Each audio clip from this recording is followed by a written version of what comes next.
Keywords. Keywords are special reserved words that are a part of language itself. Keywords అంటే మనకి కొన్ని reserved words అనేవి ఉంటాయి లాంగ్వేజ్కి సంబంధించి. ఇవి లాంగ్వేజ్లో ఒక పార్ట్ అని చెప్తాము.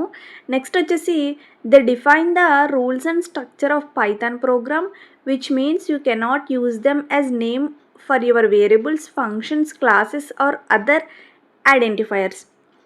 అండ్ ఇవేం డిఫైన్ చేస్తాయి అంటే పైథాన్ ప్రోగ్రామ్కి సంబంధించి రూల్స్ ఎలా ఉండాలి, స్ట్రక్చర్ ఏంటి అని డిఫైన్ చేయడం కోసం మనకి కీవర్డ్స్ అనేవి యూజ్ అవుతాయండి. అంటే మనం ఈ కీవర్డ్స్ని వేరియబుల్ నేమ్లా కానీ, ఫంక్షన్ నేమ్స్, క్లాసెస్ నేమ్స్, ఇలా ఎనీ అదర్ ఐడెంటిఫైర్స్ దేనికి కూడా నేమ్లా పెట్టుకోవడానికి కీవర్డ్స్ అనేవి యూజ్ అవ్వవన్నమాట. ఇవి కొన్ని స్పెషల్ రిజర్వ్డ్ వర్డ్స్, దానికి ఒక పర్పస్ అనేది ఉంది, కానీ ఇవి ఎలాంటి నేమ్స్కి పెట్టుకోవడానికి యూజ్ అవ్వవన్నమాట. ఇలా మనకి పైథాన్‌లో డిఫరెంట్ టైప్స్ ఆఫ్ కీవర్డ్స్ అనేవి ఉన్నాయి. Thank you.